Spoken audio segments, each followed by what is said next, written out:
Good Monday afternoon to everybody.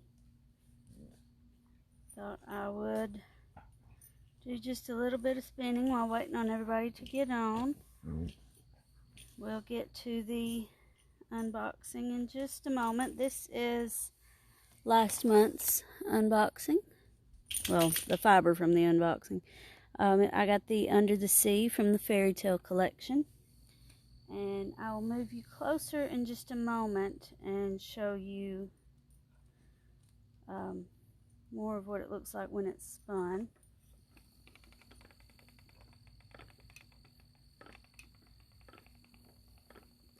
This is the wheel that I opened live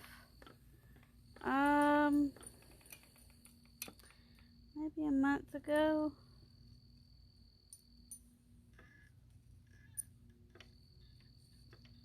And I've gotten a lot better with it. It still takes me a few minutes to kind of get the rhythm of things going.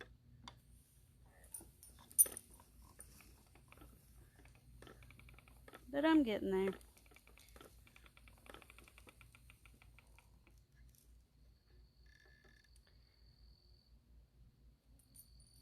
It is a learning experience, that is for sure. And I say this almost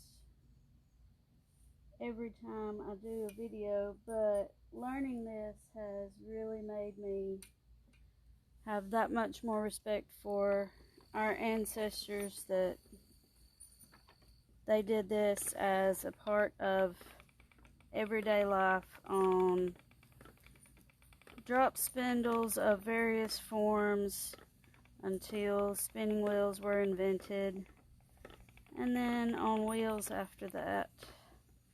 It's still a good bit of work when you figure that this was their everyday.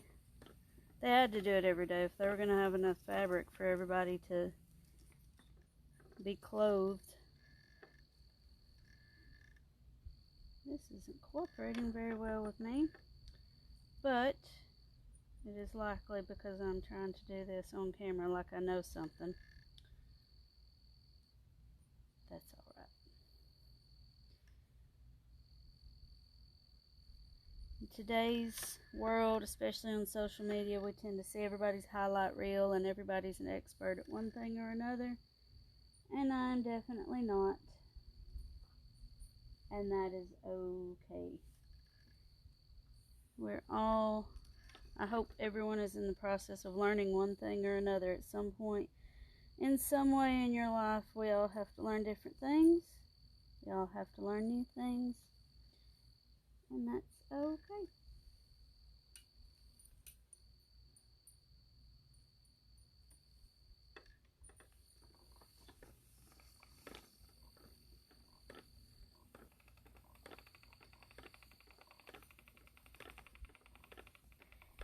I'm sure you can see right over there is a big pile of fluff. That is some llama wool, some llama fiber that I've recently come into possession of. And once it has dried, because it has spent a few days being soaked and cleaned,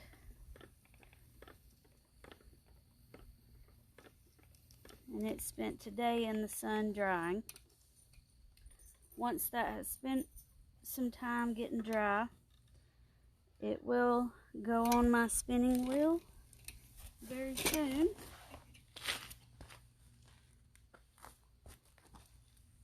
It might not look like much at the moment, and it's still full of hay that will come out as it's carded. But yeah, just like the other stuff that was drafting, it will spin, and the spin gives it strength. And the camera isn't focusing, and there's my doggy. But yeah, there's a whole bunch of brown and with a little bit of black mixed in, And there's some white. And I'm going to pick the, whoops, I just kind of waved my hand at everybody. This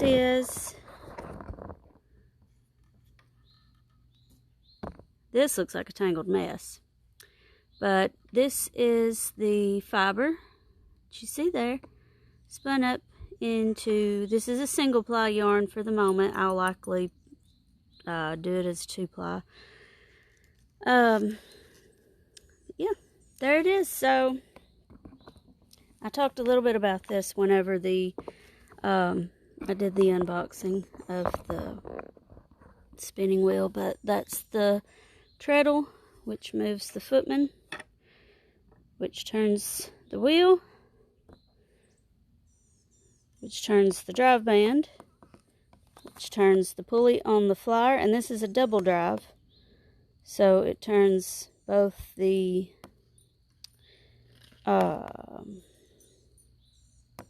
whirl and the bobbin. I don't know what words are today. We have this is orifice hook, which when you're getting started, you put up through there. And that helps to grab your leader loop, which I'll show on another time. Pulls it through, and the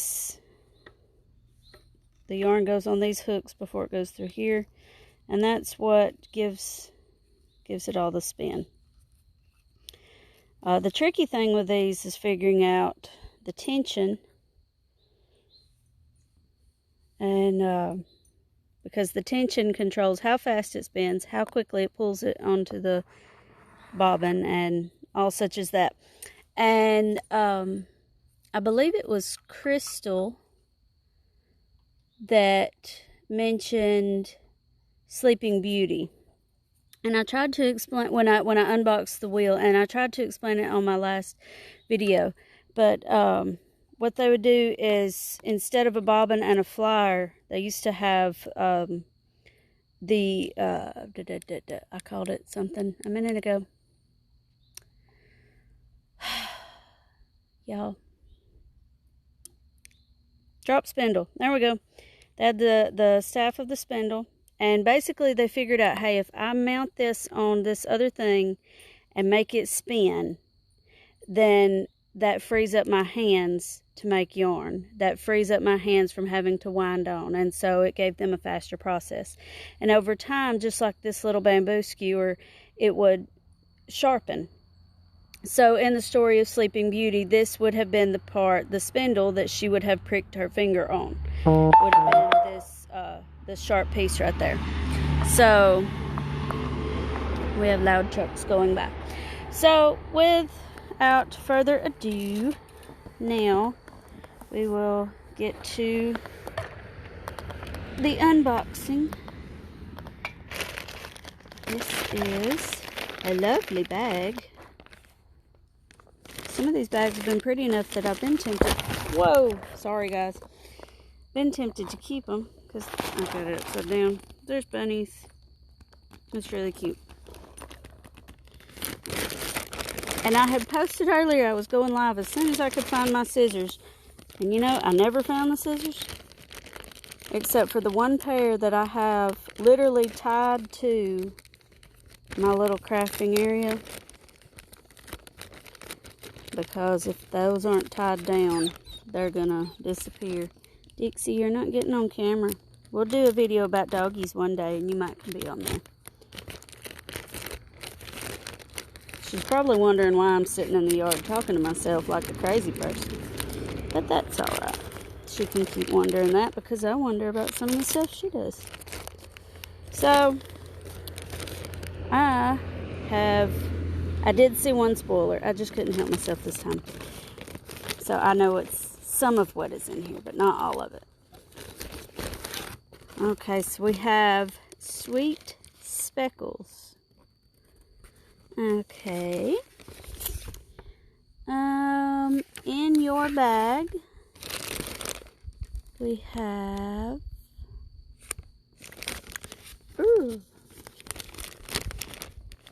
what they're calling this blend a Downy Downpour. This is pretty. And it is 85% mixed natural shades of Blueface Leicester wool. I pronounced this Leicester one time, and that apparently I butchered that because it's not spelled the way it looks. But it is 85% Blueface Leicester and 15% Wild Tussa silk. That's pretty cool. So here we go. And this, y'all, I can't tell you how soft this is in words. It's just, it doesn't feel like it's there. It's so soft. And Blueface Leicester, it's more easily abbreviated BFL, is what I learned on when I went to the Smoky Mountain Spinnery and got my first drop spindle. And BFLs are considered a long wool breed because it's not got the little short puffies. It's long puffies. So we have, this is one staple length. That's probably about 6-7 inches. So that's some pretty long wool, which means that is the fiber from one end of, well, from the tip to the part that's attached to the sheep. So that is, sorry guys, tripod's acting crazy. That is pretty cool. I'm gonna be excited for that because that was what I learned on drop spindle, and I think it's gonna be fun to learn it on the wheel also. And we have, oh, this is cute. This is cute. It's a puffy. It'll go on top of a hat. That's pretty cool. Hat wearing weather is pretty well gone down here, but I may keep this in my stash, and y'all just may need to be on the lookout for a giveaway come this fall. That is pretty cute. Okay, and we also have our little goodie bag, and it's a Runny Babbit. And have our stash tea, just Sunny Orange Ginger this month. Oh, what did they give? Eunice is a yellow sheep peep this month. That's cute. Yeah, Sharon, it would be really cute on a boggin. And I'm thinking the next thing to come out of this bag will help make the rest of the boggin, because lemonade and grape Kool-Aid. Now, this is something that I've learned about recently, is that Kool-Aid, which is, I mean, it's powdered food coloring basically mixed with sugar, can be used to dye wool, just like it can be used to dye eggs. So, and there's also you can also use egg dye tablets to dye wool. So I think that's something that we will be exploring very soon. I will probably get this BFL spun up, and then get the do another video where I use the Kool-Aid, and I'll probably get a couple other flavors, colors, whichever way you'd say it, and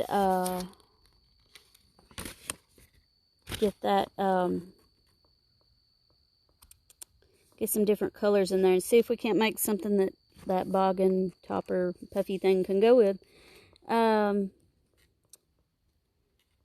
So yeah, that's kind of where we're at. This is sort of what mine's not going to look like this. I'm just going to go ahead and tell you.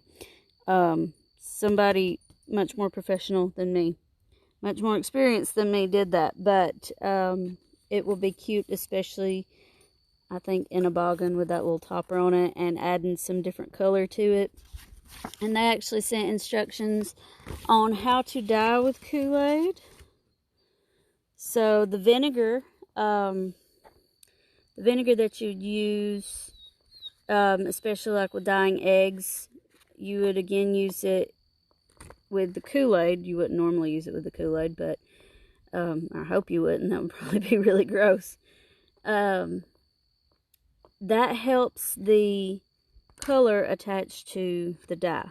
No, that helps the color attach to the wool. And if you watched the y'all, I'm telling you, words are tough today. The You to Yarn Shetland series that I did on my Rumble and YouTube channels. Then in video 5, I believe it was, there were 3 different colors that resulted from using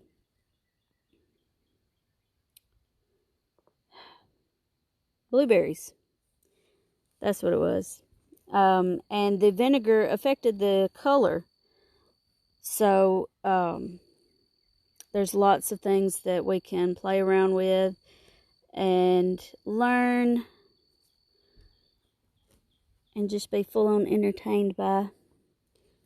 And this is, how much did they send us this one? Does it say how many ounces? They usually do 6 to 8 ounces. I can't find it right offhand. But yes, anyways, there you have it. This month we got some BFL, and we got some Kool-Aid to dye it with when we're done, and some other neat, oh, my stitch marker. Did I get a stitch marker?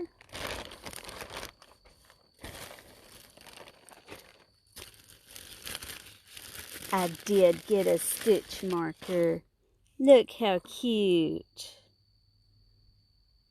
It's a little candy wrapper. And if you crochet or knit, these things can just be absolutely priceless. They're so helpful in so many ways.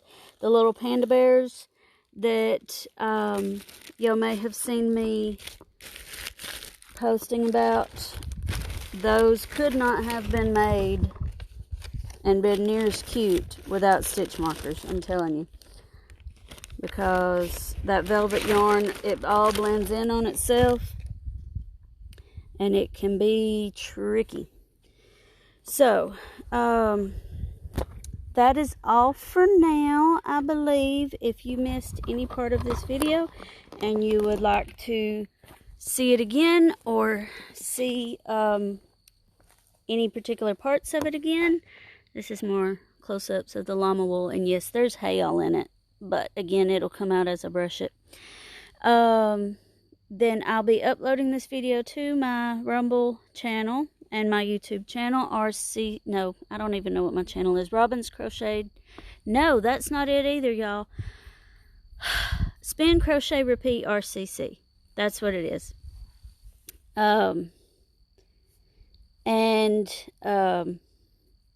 It'll be on there, and you can look it over again. And yeah, so there you go. I appreciate everybody watching. I appreciate y'all listening to me stumble through my words, something horribly. And if anybody would like to come help me pick hay out of llama wool, you can come right on down. I'll let you do all that you want. So, all right, everybody. Thanks for watching. See you next time.